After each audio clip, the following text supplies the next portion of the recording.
Bismillahirrahmanirrahim. Assalamualaikum warahmatullahi wabarakatuh. Alhamdulillahirabbil alamin. Segala puji hanya bagi Allah Subhanahu wa taala, yang mana sampai saat ini kita masih diberikan kesehatan sehingga saat ini kita masih bisa dipertemukan walau hanya melalui daring atau online.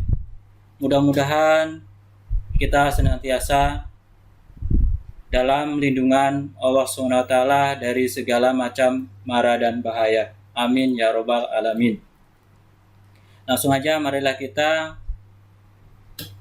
fokuskan diri kita, konsentrasi kita untuk mengikuti kegiatan belajar mengajar dengan media online atau daring. Mudah-mudahan kita mendapat keberkahan dalam mengikuti kegiatan belajar mengajar ini. Marilah kita sama-sama buka dengan bacaan basmalah bersama. Bismillahirrahmanirrahim. Ya, kita kembali lagi ke pembahasan kita hari ini. Pemeliharaan sasis dan pemindah tenaga kendaraan ringan dengan kompetensi dasarnya sistem rem konvensional. Brake system atau sistem rem itu berfungsi untuk mengurangi kecepatan dan menghentikan kendaraan. Kemudian memungkinkan parkir di tempat yang menurun. Kemudian sebagai alat pengaman dan menjamin pengendaraan yang nyaman. Nah, itu adalah di antara fungsi dari sistem rem atau brake system. Di antara mengurangi kecepatan, kemudian untuk parkir, kemudian juga untuk kenyamanan juga. Itu adalah fungsi dari sistem rem. Nah, di sini terlihat komponen-komponen sistem rem.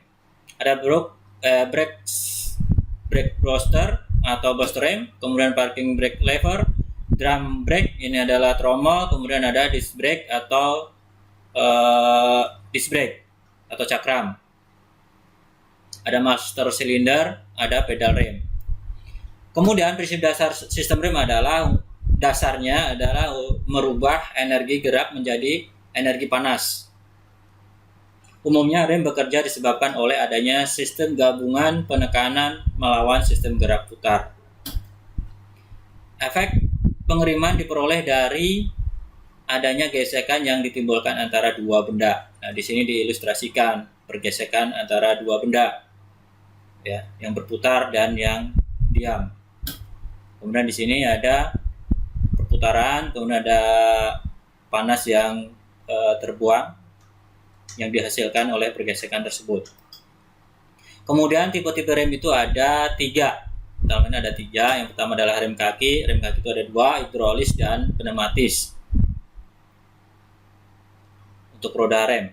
Kemudian rem parkir, rem mekanik yaitu center brake, kemudian rem roda belakang. Kemudian ada rem tambahan atau exhaust brake. Nah, kemudian penjelasannya adalah untuk rem kaki atau foot brake itu dioperasikannya menggunakan kaki untuk mengontrol kecepatan dan menghentikan kendaraan. Kemudian ada rem parkir atau parking brake untuk menahan kendaraan supaya tidak mudah bergerak pada saat parkir. Ini apalagi kalau parkir tidak di rem parkir, kemudian kondisi tanah yang tidak rata atau miring itu berbahaya.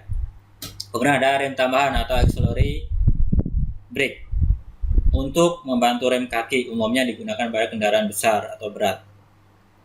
Kemudian rem kaki itu dibagi menjadi dua, yaitu adalah hidrolis atau hydraulic brake, konstruksinya lebih sederhana tapi responsif, sederhana tapi bagus hasilnya. Kemudian ada pneumatis atau pneumatis brake, konstruksinya lebih rumit karena harus menggunakan kompresor untuk menghasilkan udara bertekanan. Prinsip dasar kerja rem berdasarkan hukum Pascal. Tekanan zat cair akan diteruskan ke segala arah dengan tekanan yang sama besar. Jadi tekanan yang dari sini sama semua hasilnya. Kemudian tekanan dibangkitkan oleh master silinder dan diteruskan ke pipa-pipa saluran dan ke silinder roda. Itu prinsip dasar dari kerja sistem rem. Cara kerja pedal rem itu dirumuskan seperti ini, F2 sama dengan F1 dikali A berbanding dengan B. A itu adalah jarak antara pedal rem dengan fulcrum. Nih, sampai batas ini. Kemudian yang B adalah jarak push rod ke fulcrum. Nih, B. Push rod, fulcrum. Kemudian F1 sendiri adalah tekanan pada pedal kaki saat menginjak pedal rem. Kemudian F2 adalah gaya push rodnya yang dihasilkan. Sepatu rem ini adalah komponen dari rem. Berbahan ini adalah rem tromol ya. Ini untuk kampas rem tromol. Berbahan dari plat baja sepatunya nih. Berbahan plat baja. Kemudian kampas remnya berbahan campuran fiber metalik, brass, lead, plastik dan lain-lain. Cara pemasangan pada sepatu rem dengan cara dikeling atau dilem, dipaku atau dilem di bagian sininya. Nah, ini sepatu remnya, kemudian ini kampasnya, kampas rem. Kemudian ini adalah tromolnya atau drum brake. Nah, tadi seperti ini. Ini adalah backing plate. Kemudian di sini ada well cylinder atau silinder roda. Komponen rem tromol yaitu backing plate, well cylinder atau silinder roda, kemudian ada brake shoe, kemudian lining, ada drum brake. Catatan, ketika brake lining bergesekan dengan drum brake atau tromol, panas yang ditimbulkan dapat mencapai 200 sampai 300 derajat Celcius. Besar ya, panas. Kemudian celah sepatu rem. Celah yang tidak tepat dapat menyebabkan, jika terlalu besar akan menyebabkan keterlambatan dalam pengereman. Misalkan sudah diinjak kok belum berhenti. Nah, itu ada masalah pada celah sepatu rem. Jika terlalu kecil, rem akan macet. Jadi baru diinjak sedikit sudah mengunci, juga berbahaya. Kemudian jika tidak sama akan menyebabkan tertarik ke satu arah. Ya, misalkan sebelah kanan itu lebih terlambat dalam pengereman, ternyata yang sebelah kanan lebih cepat berhenti. Jadi saling tarik-tarikan. Ya. Jadi yang berhenti itu ketarik oleh yang lancar. Kemudian menyetel celah sepatu rem otomatis. Cara kerjanya, saat rem parkir bekerja, maka tuas tertarik ke kiri. Pada saat yang bersamaan, tuas penyetel akan berputar searah jarum jam mengelilingi pin tempat sepatu rem terpasang, memutarkan adjusting screw. Kemudian rem cakram, tadi rem tromol, sekarang rem cakram atau disc brake.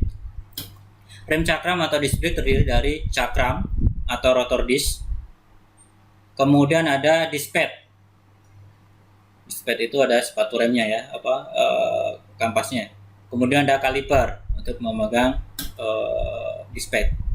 Daya pengereman dihasilkan karena gesekan antara disc pad dengan disc rotor, antara pad dengan disc atau cakram. Kemudian keuntungannya adalah radiasi panasnya lebih baik. Bila terkena air lebih cepat kering, konstruksi lebih sederhana dan mudah dalam perawatan. Tapi kerugiannya adalah self energizing kecil, kemudian membutuhkan tekanan hidrolis yang sangat besar. Kemudian tipe-tipe rem cakram atau disc brake, fixed type atau double piston. Nah, di sini ada pistonnya ada dua, kanan dan kiri. Ini kaliper, kemudian ini ada cakramnya, kemudian ini padnya. Jadi ada dua. Pada tipe ini daya pengereman didapat bila pad ditekan piston secara hidrolis dari kedua sisi. Jadi penekannya dia dari dua sisi, dari kanan dan kiri. Karena dia double. Kemudian tipe rem cakram atau disc brake floating caliper type. Dia menggunakan satu piston. Pada tipe ini hanya terdapat satu piston. Pistonnya ada di sini. Tekanan hidrolis dari master cylinder mendorong piston dan selanjutnya menekan disc. Ini tekanan dari sini, dia akan mendorong piston ini, kemudian mendorong pad di sini. Pada saat yang bersama, tekanan hidrolis menekan pad B, menyebabkan kaliper bergerak ke kanan dan menjepit cakram dan terjadilah pengereman. Kemudian disc brake atau disc brake pad atau pad remnya. Bahannya terbuat dari campuran metalik, fiber dan serbuk besi. Nih, yang disebut semi metallic disc pad. Kemudian celah pada disc brake, ini celahnya atau alur yang ada di sini dimaksudkan untuk menunjukkan batas ketebalan pada kit yang diizinkan. Jadi kalau masih dalam seperti ini berarti masih diizinkan, masih boleh dipakai. Tapi kalau dia sudah tipis atau sudah rata, itu berarti sudah saatnya pad remnya diganti. Kemudian di sini ada anti-squeal shim yang berfungsi untuk mencegah terjadinya bunyi yang menderit pada saat pengereman. Ya, jadi pada saat ngerem biar nggak bunyi berisik ya, cicit. Kemudian bentuk dari rotor disc. Bahannya terbuat dari besi tuang. Ada 3 macam rotor yaitu atau 3 disc. Kemudian di sini ada solid disc type, ventilate disc type, berlubang-lubang pada bagian tengahnya yang berfungsi sebagai pendinginan agar tidak terjadi fading. Kemudian yang terakhir adalah solid disc type with drum, juga berfungsi sebagai tromol untuk rem parkir. Ini biasanya double ya, ada disc kemudian ada tromol juga. Kemudian parking brake atau rem parkir terbagi menjadi 2, yaitu tipe roda belakang, kemudian ada tipe center pada output transmisi. Cara kerjanya dengan menarik tuas rem parkir, maka rem bekerja melalui parking brake kabel, intermediate lever, pull rod, equalizer, parking brake kabel kiri dan kanan. Ini adalah rem. Nah, untuk selanjutnya kita akan perlihatkan atau kita tunjukkan secara video. Nanti kita lihat sama-sama video terkait dengan sistem rem. Bagaimana cara kerja dari sistem rem mekanik itu seperti apa, nanti akan kita perlihatkan untuk kita semua. Mudah-mudahan kita bisa memahaminya. Jadi tolong untuk diperhatikan dengan baik-baik. Mari kita lihat bersama-sama.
Ya, nah demikian tadi adalah simulasi atau video terkait dengan sistem rem. Cara kerjanya bagaimana sudah kita lihat sama-sama. Nah, untuk lebih jelasnya nanti kalian bisa melihat atau membaca pada modul yang saya kirim ke aplikasi masing-masing. Kemudian di akhir dari modul tersebut ada tugas yang harus kalian kerjakan. Tolong dikerjakan dengan baik-baik, kemudian dikirim ke aplikasi yang sudah disediakan. Selamat mengerjakan dan terima kasih. Assalamualaikum warahmatullahi wabarakatuh.